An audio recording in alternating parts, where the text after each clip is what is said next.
Bonjour à toutes et à tous, bienvenue pour cette nouvelle séance de cours en ligne consacrée cette fois au chapitre d'histoire sur le désengagement de l'État qui va avoir lieu en France des années 1980 jusqu'à l'époque actuelle.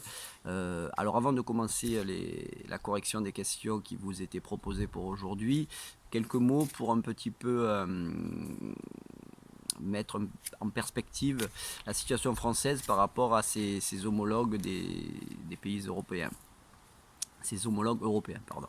Donc, la période de renforcement de l'État-nation, notamment dans la sphère économique et sociale, qu'on a vu pour le cas français, est une évolution que l'on constate dans tous les pays industrialisés d'Europe occidentale, y compris même l'Amérique du Nord avec les États-Unis et le Canada. Cette période qui va se poursuivre par une autre, où là au contraire l'État va se désengager dans les domaines économiques, sociaux, culturels, voire politiques, on le constate aussi dans tous les pays occidentaux. Par contre, la France a une petite particularité, il s'agit de sa temporalité. Alors que des pays comme le Royaume-Uni, par exemple, vont se diriger vers un désengagement de l'État, et ce, dès la fin des années 1970, avec l'arrivée au pouvoir de Margaret Thatcher, Premier ministre britannique, qui est une fervente partisane du néolibéralisme, et donc qui va engager un certain nombre de réformes pour un petit peu faire reculer le poids de l'État, notamment de la sphère économique. Les États-Unis vont lui emboîter le pas dès 1981 avec l'arrivée au pouvoir de Ronald Reagan, qui est lui aussi un président néolibéral. En ce qui concerne la France, on est un petit peu dans un cas original où au début des années 80, c'est pour la première fois dans l'histoire de la Ve République un président de gauche qui est élu. Et donc il va appliquer un programme, dans un premier temps du moins, qui va viser à ce que l'État prenne de plus en plus de place dans la sphère économique, et ça va se concrétiser très concrètement par des nationalisations dans le secteur bancaire notamment. Et donc, alors qu'ailleurs l'État se désengage, commence à se désengager dans les pays anglo-saxons, notamment en France, jusqu'au début des années 80, l'État continue de renforcer sa place dans les domaines économiques et sociaux notamment. Et il faut attendre la fin des années 80, avec la première cohabitation, 1986-88, pour que cette phase de désengagement de l'État s'amorce dans notre pays. Voilà. Donc il y a un problème, si vous voulez, on pourrait dire de calendrier par rapport ou de temporalité par rapport aux autres pays occidentaux, mais la France s'inscrit dans un mouvement global de désengagement de l'État. Alors certes avec quelques années de retard par rapport aux autres pays occidentaux, mais c'est un mouvement qui n'est pas propre à notre pays, mais qui s'inscrit dans un mouvement beaucoup plus global. Concernant les questions maintenant, je vous demandais d'abord que reproche l'ex-président de la République à l'État-providence. L'ex-président de la République, il s'agissait de Jacques Chirac, si mes souvenirs sont bons, qui à l'époque n'était pas encore président de la République, il était donc chef du gouvernement, je crois. C'était la période de cohabitation, 86-88, à vérifier parce que je n'ai pas les textes sous les yeux. Donc, il reproche à l'État son expansion continue, responsable, d'après lui, de son efficacité et de la crise à la fois économique et morale que traverse le pays.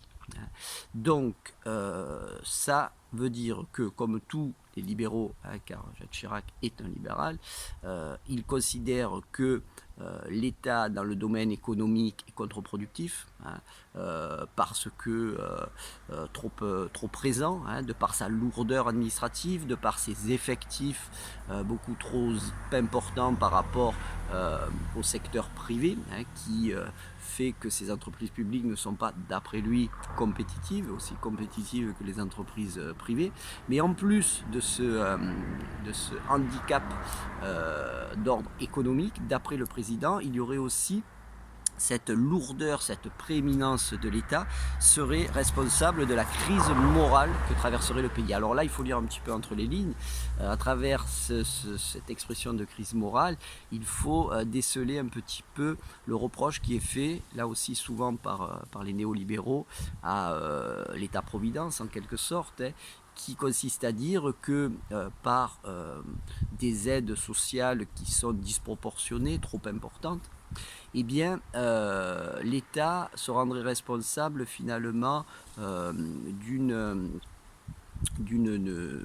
comment dirais-je, de faire des citoyens français des assistés en quelque sorte, hein, qui perdraient tout goût de l'entreprise, tout esprit d'initiative, tout esprit d'entreprise. Oui, hein, et de par justement hein, une présence sociale qui serait beaucoup trop importante et qui serait contre-productive finalement, puisque d'après eux, eh bien, le but premier qui est de venir en aide, de porter secours aux plus fragiles, serait quelque part dévoyé et provoquerait la mise en place d'une population finalement habituée à l'assistanat, et donc ça serait une certaine forme de crise morale. Donc c'est un point de vue bien entendu, mais c'est une critique de plus qui est faite donc aux partisans hein, d'un interventionnisme de l'État, à la fois dans le domaine économique, on l'a dit, mais aussi, vous voyez, social. Alors, quelles fonctions l'État doit-il continuer d'assumer et quelles sont celles qu'il ne doit plus prendre en charge d'après l'auteur du document? Les fonctions qu'il doit assumer, c'est le soutien social, c'est la régulation de l'économie et c'est les fonctions régaliennes. Alors fonctions régaliennes, comme tout bon libéral, l'État doit avoir certes une présence hein, dans le domaine économique, politique, juridique, social, mais cette présence doit se limiter aux fonctions régaliennes, hein, c'est-à-dire fonctions d'administration, administration centrale notamment, fonctions de justice, de police et de défense. Voilà à quoi doit se limiter l'intervention de l'État, d'après les libéraux purs et durs, j'ai envie de dire. Alors, Jacques Chirac, lui, ne va pas aussi loin. Hein. On est là dans les années 80, on n'est qu'au début de cette période de remise en cause de la place de l'État. Il y ajoute donc un soutien social et une fonction de régulateur de l'économie. Ce qu'il a, si vous voulez, on le voit, c'est pas des concepts véritablement libéraux. Hein. On est à mi-chemin un petit peu entre interventionnisme de l'État et des régulations. Hein. Donc on est dans une période de transition en quelque sorte. Hein. Et les Français, on le verra plus tard, étant très attachés quand même à la présence de l'État dans leur quotidien, pourrait penser qu'à des fins électoralistes, ça, dans les années 80, il serait assez risqué de remettre en cause de but en blanc la place de l'État, et ce dans tous les domaines. Donc on peut dire qu'il est un petit peu modéré, hein, et c'est ce qui explique sans doute son succès du coup auprès des Français à ce moment-là. Hein, c'est-à-dire on ne remet pas en cause complètement la place de l'État, mais on remet en cause simplement ce qui sont considérés comme des excès de cet interventionnisme de l'État. Ou de cette intervention de l'État plutôt.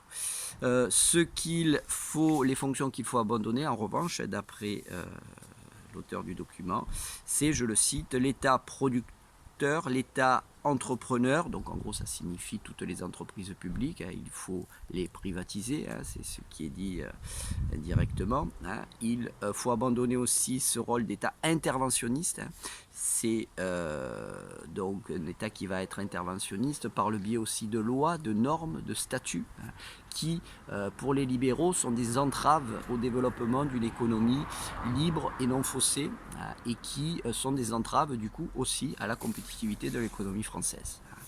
Donc il est dit là aussi, indirectement, entre les lignes, que c'est un appel à déréguler l'économie française. Donc vous voyez comment, à la fin des années 80, l'État est passé d'une image très positive au sein des Français, au sein même de la classe politique française, aussi bien de droite que de gauche, un État garant d'une égalité républicaine, d'une redistribution des richesses, d'une certaine justice sociale, à un État finalement qui va devenir un petit peu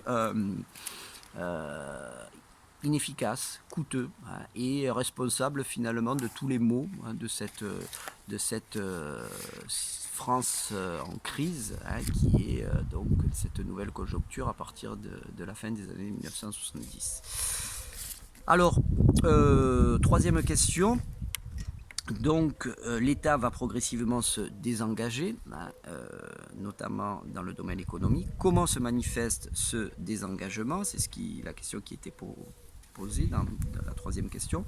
Eh bien, il fallait dire, hein, à partir des documents qui vous ont été proposés, que le désengagement de l'État va se traduire concrètement par des privatisations d'entreprises, tout d'abord. Hein. Alors, les privatisations d'entreprises, elles commencent à la fin des années 1980 avec le secteur bancaire. Hein, BNP Paribas par exemple, qu'on appelle à l'époque Paribas encore, hein, BNP étant une banque distincte à l'époque, aujourd'hui elles ont fusionné mais à l'époque elles sont distinctes. La Société Générale, hein, qui était donc des banques publiques, vont être privatisées, mais aussi le secteur audiovisuel, TF1 par exemple, qui était une chaîne publique comme aujourd'hui France 2, France 3, est privatisé. Matra, qui est une entreprise d'armement, hein, mais qui va aussi se lancer dans la construction d'automobiles et qui était jusqu'à la fin des années 80 une entreprise publique, va être privatisée. Dans les années 90, cette phase de privatisation va se poursuivre avec Renault, hein, qui était un petit peu le joyau des entreprises publiques françaises, notamment dans la construction automobile. Hein. On a vu comment Renault, qui était d'abord une entreprise privée, avait été ensuite nationalisée à la fin de la Seconde Guerre mondiale parce que le patron avait collaboré avec les nazis, hein, au moment de l'occupation durant la Seconde Guerre mondiale. Et bien Renault, au début des années 90, va être à nouveau privatisé.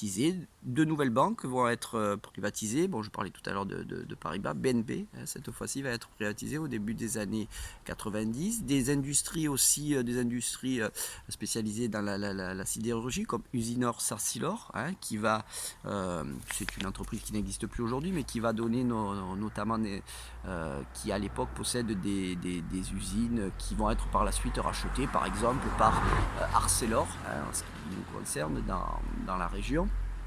Elf, qui est une grosse entreprise publique française au début des années 90, spécialisée dans l'extraction, l'exploitation, le raffinage de pétrole, un petit peu comme l'est aujourd'hui Total. Excusez-moi, j'ai mes cours qui s'envolent. Donc, ça c'est pour le début des années 90. La période de privatisation se poursuit au début des années 2000, hein, avec des entreprises comme EDF, GDF, qui étaient des entreprises publiques qui vont devenir des entreprises privées. Même chose pour ASF. ASF, c'est Autoroute du Sud de la France, qui était là aussi, les autoroutes étaient publiques. Elles vont être vendues aux privés au début des années 2000. Ça va se poursuivre avec, je dirais, dans les années 2000 et 2010, et jusqu'à aujourd'hui avec le nouveau gouvernement et le président Macron, hein, car depuis son arrivée au pouvoir, le président a entrepris deux grosses privatisations, hein, la FDJ tout d'abord, hein, la Française des Jeux, hein, tout ce qui concerne donc les jeux dans notre pays était une entreprise publique, elle a été privatisée il y a quelques mois, et actuellement, hein, même si, bon, au vu de la situation et de la crise sanitaire, le gouvernement a annoncé qu'il mettait une pause à l'opération de privatisation des aéroports de Paris, hein, ADP, donc qui est aussi une entreprise publique, eh bien, doit être privatisée, enfin c'est du moins ce qui était prévu avant l'apparition de cette crise. Donc, vous le voyez, un mouvement continu, hein, qui commence à la fin des années 80, qui se poursuit jusqu'à aujourd'hui, et ce, quels que soient les gouvernements successifs. Hein. Donc, on est vraiment dans une tendance lourde de privatisation. Pour compléter la réponse de la question 3, en plus de privatisation d'entreprise, il fallait dire aussi que le désengagement de l'État, il se concrétise, comme c'était dit dans l'article du Figaro que je vous avais mis en lien, par une baisse du nombre de fonctionnaires. baisse du nombre de fonctionnaires qui est là aussi réelle, surtout on va dire depuis la fin des débuts des années 2000. Hein. Voilà, on verra après en détail quel type de fonction publique est concerné, car il y a 3 fonctions publiques dans notre pays: la fonction publique d'État, la fonction hospitalière, hein, dont on parle beaucoup en ce moment, et la fonction publique territoriale. Hein. Ça, c'est tout ce qui concerne les collectivités territoriales, régions, départements, communes, etc. Donc voilà pour la 3. On passe à la 4e question. Je vous demandais de montrer comment la politique financière des États est contrôlée par l'Union européenne. Alors, l'article que vous aviez en lien, expliquait que Bruxelles qui est considérée comme la capitale de l'Union européenne, en plus d'être la capitale de la Belgique, bien sûr, impose à tous les États de l'Union européenne un déficit inférieur à 3% de leur PIB. C'est-à-dire que chaque année, les finances publiques de tous les États de l'UE doivent avoir un déficit qui ne doit pas excéder 3% de la totalité des richesses qui sont produites par ce même pays. D'accord ? Alors, on n'est pas là, bien entendu, pour juger de la véracité de cette mesure qui a été mise en place il y a quelques années déjà, mais simplement, c'est un élément qui témoigne clairement que la souveraineté des États membres de l'UE, n'est plus totale, puisque les États, les gouvernements démocratiquement élus à l'heure actuelle ne sont plus libres de disposer de l'argent des contribuables et finalement d'organiser les finances du pays et le budget de l'État comme bon leur semble. Je laisse passer le quart. Mais donc ces mêmes États doivent respecter cette norme, cette contrainte qui donc les empêche de trop emprunter par exemple pour telle ou telle dépense, tel ou tel investissement. Et donc ça montre là que avec la construction européenne, la souveraineté des États, au moins dans le domaine financier, est limitée. Je vous demandais aussi quel risque la France si elle ne respecte pas les exigences de la Commission européenne. Il était dit clairement que la France risque des sanctions financières. Alors, dans le cadre de l'article que je vous avais proposé, il était dit que la France devrait échapper à des sanctions de la part de Bruxelles, car elle a montré de la bonne volonté en quelque sorte dans son objectif de rétablir un budget à l'équilibre, des finances plus saines d'après l'UE. Il n'empêche que ça fait partie des cas de figure qui sont envisagés pour les États qui seraient de mauvais élèves, entre guillemets, c'est-à-dire des amendes financières, tout simplement, que devraient payer les États parce qu'ils n'ont pas respecté cette directive venant de l'Union européenne. Alors, ça c'est pour en quelque sorte l'échelon continental, c'est-à-dire au-dessus de l'État-nation. On a l'UE qui, on le voit, empiète en quelque sorte une part des prérogatives nationales. Et puis à l'échelon supérieur, il y a bien sûr ce qu'on appelle communément la mondialisation, et tous les dispositifs et les nouveaux acteurs de cette mondialisation qui là aussi limitent la souveraineté des États, notamment dans le domaine économique. C'était l'objet de la 6e question. Quels dispositifs permettent à une partie des richesses produites d'échapper à tout contrôle de l'État ? Il fallait me parler des paradis fiscaux. Paradis fiscaux et autres territoires offshore, dont on voit que l'ancien ministre français et ancien directeur du FMI, Dominique Strauss-Kahn, distingue les deux, les territoires offshore, qui permettent d'optimiser les revenus des entreprises notamment ou des particuliers en on va dire les exonérant de tout paiement d'impôts, mais de manière légale. Et puis les paradis fiscaux où là, on a affaire à des pays qui ne respectent pas en gros les normes internationales dans le domaine économique, financier, fiscal notamment. Hein. Et là, c'est une manière pour les États, ou du moins pour les entreprises ou les particuliers qui veulent échapper à la solidarité nationale que leur impose finalement le fait de travailler, d'être implanté dans un pays, hein, et bien, mais qui le font là, je dirais, sans avoir à rendre aucun compte, pardon, notamment dans les banques qui sont installées dans ces paradis fiscaux, parce que il y a les paradis fiscaux, on en avait déjà discuté, hein, le premier point négatif, c'est que ce sont des sommes d'argent qui devraient participer à l'effort collectif quelque part, hein, c'est-à-dire comme toute richesse produite dans un pays devrait participer à l'impôt, hein, l'impôt qui doit être proportionnel aux richesses que possède tout acteur, hein, que ce soit un acteur humain ou un acteur économique, hein, type entreprise. Donc il y a ce premier problème que posent les paradis fiscaux. Hein, c'est une somme, comme le dit Dominique Strauss-Kahn, hein, c'est-à-dire que les États sont dépourvus de recettes fiscales qu'ils devraient avoir à cause de ces paradis fiscaux. C'est-à-dire que des recettes, de l'argent qui leur permettrait de faire face aux besoins de la population, aux besoins en équipement du pays, aux besoins que nécessite la transition énergétique, aux besoins divers pour faire fonctionner un État moderne, hein, les services publics aussi bien sûr. Et bien tout cet argent-là qui devrait être utilisé à bon escient, eh bien ne l'est pas parce qu'il n'est pas collecté. Il n'est pas collecté pourquoi? Parce que les entreprises, parce que certains particuliers vont, entre guillemets, planquer leur argent dans ces paradis fiscaux. Donc ce sont des petits États des fois qui fonctionnent de manière illégale, mais sans être pour autant très inquiétés par les décideurs. En plus donc de représenter un manque à gagner pour les finances des États et pour les besoins de la population, donc bien entendu, dans ces paradis fiscaux, il y a aussi le phénomène de blanchiment de l'argent sale qui se pratique, c'est-à-dire que beaucoup de groupes mafieux, eh bien, qui produisent des richesses grâce à des trafics divers, d'armes, de drogue, d'êtres humains, eh bien, vont aller placer leur argent dans ces banques. Très souvent, on ne leur demande aucun compte et on ne demande pas, par exemple, l'origine de ces fonds.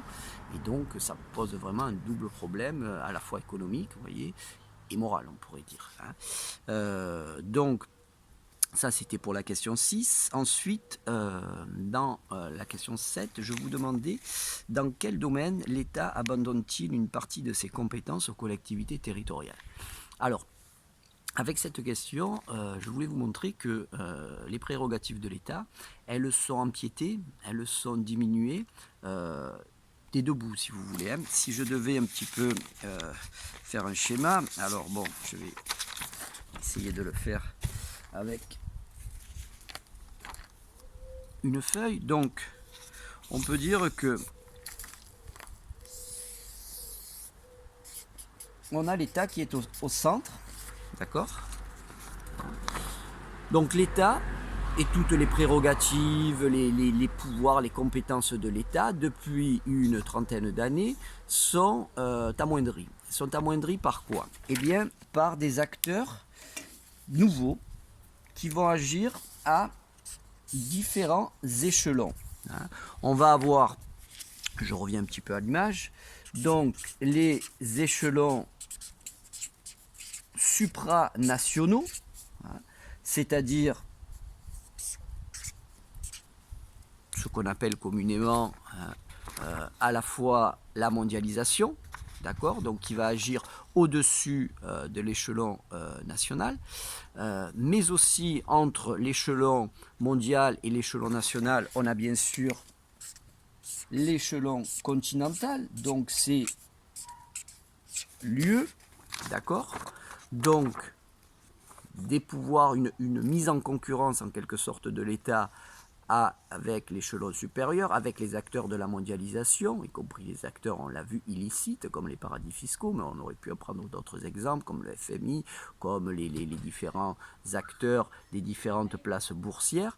On a aussi, toujours à l'échelon supérieur, l'échelon continental, là c'est l'Union européenne. On a vu comment Bruxelles et l'Union européenne allaient avoir un pouvoir de plus en plus important pour imposer à l'État certaines contraintes dans le domaine financier notamment. Hein. Mais ce n'est pas tout. On a aussi, alors je ne sais plus où j'ai mis mon feutre vert, bon c'est pas grave, je vais le faire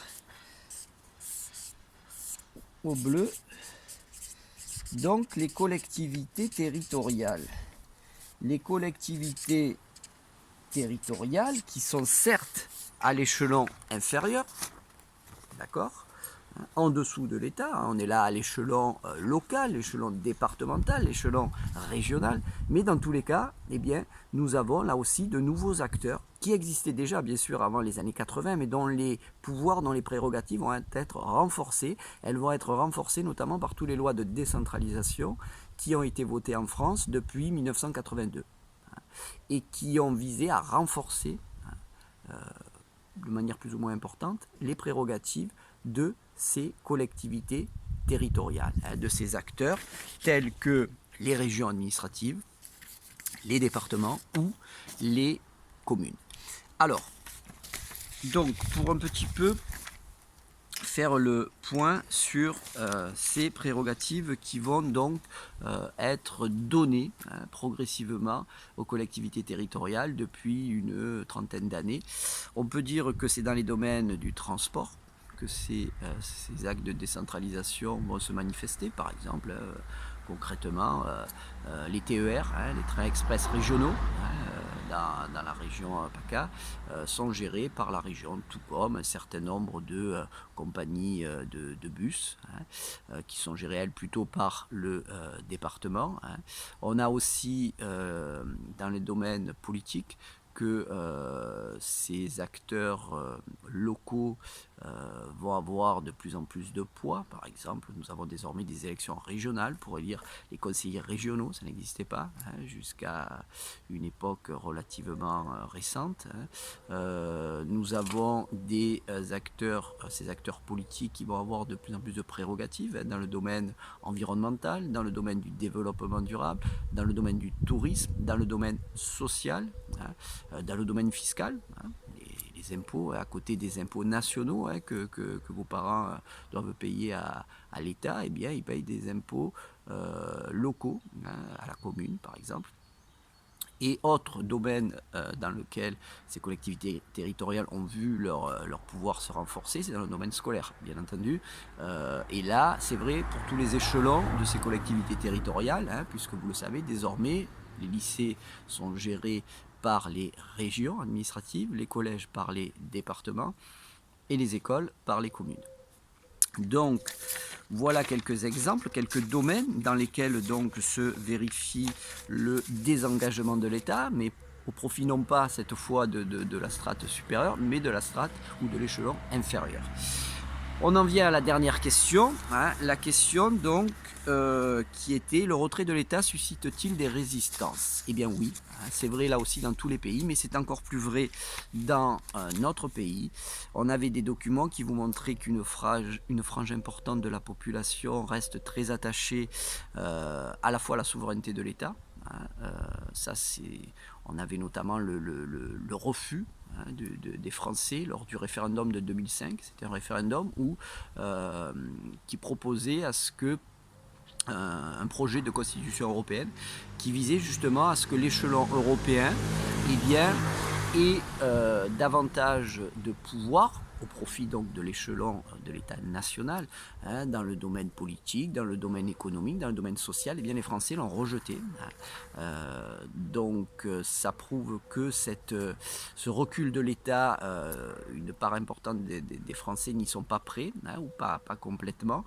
D'autres exemples, d'autres mouvements sociaux qui se sont développés depuis les années 90, pour la défense de la sécurité sociale, pour la défense du système des retraites, pour la défense des services publics, montre là aussi que une part importante de la population française résiste en quelque sorte à ce mouvement et n'est pas d'accord avec ce désengagement de l'État tel qu'il est proposé par les gouvernements successifs depuis une trentaine d'années. Voilà ce qu'on pouvait dire pour les questions. Alors on en vient maintenant à la trace écrite. Alors on va répondre donc à la problématique qui était la suivante. Comment se manifeste l'érosion du pouvoir de l'État depuis les années 1980? Eh bien, je vous propose la trace écrite suivante. Les années 1980 marquent la fin du consensus politique sur la place de l'État dans la société. La remise en cause de la place de la puissance publique est facilitée par l'action de la mondialisation. L'affirmation des marchés financiers et des firmes transnationales fait perdre à l'État une partie de ses capacités de direction et de contrôle de l'économie. Cette réduction de la souveraineté nationale dans le domaine économique est renforcée par la construction européenne et la réglementation supranationale qu'elle met en place. Le recul de l'État s'accompagne d'une délégitimation de son action. Pour les responsables politiques et les économistes libéraux, l'État est inefficace et coûteux. D'où l'abandon d'une partie de ses prérogatives économiques à des acteurs privés, c'est les privatisations, ou locaux, c'est la décentralisation. Entre 1986 et la fin des années 2000, on assiste ainsi à un vaste mouvement de privatisation d'entreprises publiques. Je vous ai donné quelques exemples tout à l'heure. On peut dire un certain nombre de banques. On peut donner l'exemple de Renault, de France Télécom, d'Air France, de la Française des Jeux plus récemment. En 1982, puis en 2003 et 2016, certaines charges de l'État sont déléguées aux collectivités territoriales dans le cadre d'une politique de décentralisation. Cette érosion du pouvoir de l'État se vérifie dans toutes les démocraties occidentales. Ce que je vous disais tout à l'heure, même si la temporalité peut varier par rapport à la France et les autres pays occidentaux. Donc, je répète, donc cette érosion du pouvoir de l'État se vérifie dans toutes les démocraties occidentales, mais elle est vécue de manière plus sensible en France. La force de la tradition étatique, on l'a vu, le poids de l'État, la place de l'État, historiquement est très ancienne dans notre pays, et l'attachement des Français aux acquis sociaux des 30 Glorieuses explique les résistances rencontrées durant la période. Les mouvements sociaux depuis le début des années 1990 pour défendre la sécurité sociale, le système des retraites, les services publics, etc. Le rejet du référendum de 2005, on en a parlé. Ou même le mouvement de ces derniers mois de défense du système de retraite par répartition, héritage direct du Conseil national de la résistance. Eh bien, tout ça a prouvé qu'une frange importante des Français reste attachée à la souveraineté nationale et aux acquis de l'État-providence. Point final. Voilà pour aujourd'hui. Je vous mettrai en lien, en plus donc, de cette vidéo, une pièce jointe qui fait un petit peu un retour sur les institutions de la 4e et de la 5e République, parce que bon, on ne l'a pas évoqué parce qu'on estime que ça fait partie des acquis, puisque vous l'avez vu précédemment, ce qui va changer notamment entre le passage de la 4e à la 5e République, d'un point de vue institutionnel. En même temps, je pense que c'est pas mauvais que je vous fasse une petite piqûre de rappel au niveau de ces différentes institutions. Je vous mettrai aussi un schéma de synthèse qui montre comment de 1946 jusqu'à nos jours, eh bien, à travers ces deux périodes d'affirmation de l'État puis de recul de l'État, l'histoire de notre pays va évoluer. Et enfin, une petite frise chronologique qui revient sur tous les présidents de la 5e République, du général de Gaulle jusqu'à Emmanuel Macron. Voilà, Je vous souhaite bon courage, je vous souhaite d'être en bonne santé, de bien vivre ces jours, ces semaines de confinement, hein, d'essayer de prendre encore une fois du bon côté, hein, cette situation exceptionnelle, hein, vu que nous n'avons pas le choix de toute façon, hein, autant le prendre avec le sourire et avec philosophie. Vous le savez, de nouvelles annonces ont été faites au cours de ces derniers jours par le ministre de l'Éducation qui a annoncé donc que les épreuves du bac ne se dérouleraient pas sous forme d'épreuves finales, comme c'est le cas depuis que le bac existe, mais sous la forme de contrôle continu qui prendrait en compte les notes des 3 trimestres, ce qui veut dire que le 3e trimestre qui a à peine commencé, qui se poursuit de manière un petit peu, on va dire, originale depuis quelques semaines, depuis 3 semaines, eh bien, ce 3e trimestre sera comptabilisé donc pour les notes du bac, d'après les affirmations, les déclarations du ministre. Donc ça veut dire que je vous encourage à continuer à bosser sérieusement, hein, dans la mesure du possible. Et je vous donne rendez-vous début mai, puisque à ce jour, hein, la reprise est prévue pour début mai. Voilà, bon courage à toutes, à tous et à bientôt.